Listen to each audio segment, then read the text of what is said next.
என்ன மலரு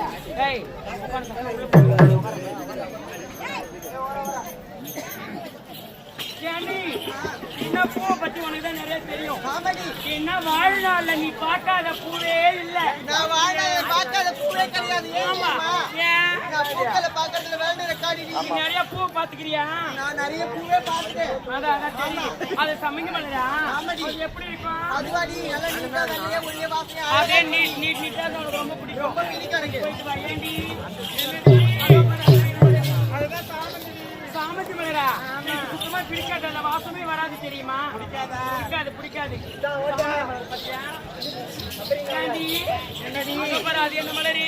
அதுவா அதுதான் பெங்களூர் ரோஸ்.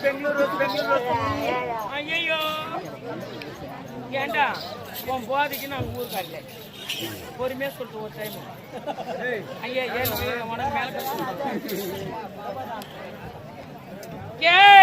பெங்களூர் ரோஜா உனக்கு ரொம்ப பிடிக்குமா? பார்த்தாலே ஒரே பையன் அந்த ரோஜா பூனை பார்த்து அதுக்கு பேர கிட்ட வந்து கட்டிட்டு கேட்கும் மேல கைய வச்ச நீட்டா மொட்டை முள்ளு இருக்கும். ரத்தமே அதோ பாரு அதெல்லாம் என்ன மலரி? அது தானே ஜாதி மல்லின்னு சொல்லுவாங்க. ஏண்டி பொண்ணு என்னடி அது இருக்குது? அதெல்லாம் ஜாதி மல்லியா? ஆமா அதோ விட அதெல்லாம் ஜாதி மல்லியாடி. அதோ இருக்குது அதெல்லாம் ஜாதி மல்லி. இதெல்லாம் நான் குண்டு மல்லியான்னு கேட்க வந்தேன். மலர்கள் கிட்ட பிடிச்ச மலரோடமே சுத்தமா பிடிக்கல.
இதெல்லாம் பார்க்கும்போது எப்படி சொல்லட்டுமா?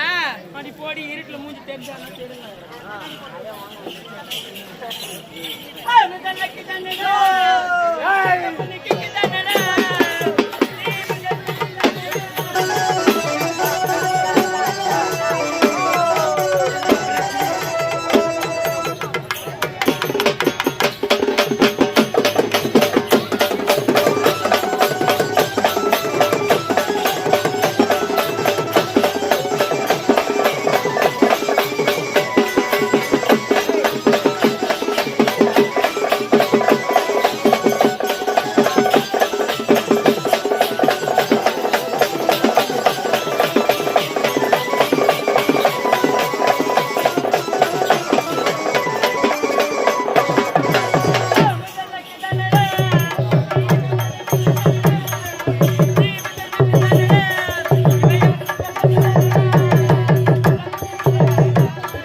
இதெல்லாம் பார்க்கும்போது இவ்வளவு அழகா இருக்குது பார்த்தாங்க. ஏய், இந்த மலர்வனத்தை இன்று பார்க்கலாம், நாளை பார்க்கலாம், அப்படியா? நாளை மறுதினம் பார்க்கலாம். நீ இந்த ஊர்ல நமக்கு சொல்லி ஒரு ரூம் எடுத்து இங்கே இரு, டெய்லியும் பார்க்கலாம். சரி பார்த்துட்டே இரு. காலைல வெறிஞ்சிச்சு வீட்டுக்கு போயிட வேண்டியது. அப்படியா? ஆமா. ஏய், அப்படி சொல்லுவடி.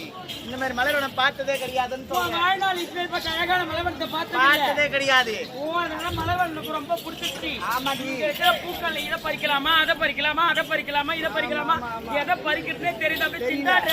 எப்படி தெரியுமா? எப்படி இதெல்லாம் பார்க்கும்போது பார்க்கும்பொழுது மனசாகப்பட்டது அப்படியே புரியுதுதான் நினைக்கிறேன். அப்படியே துள்ளி துள்ளி குதிக்குதா? எப்படி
Hey,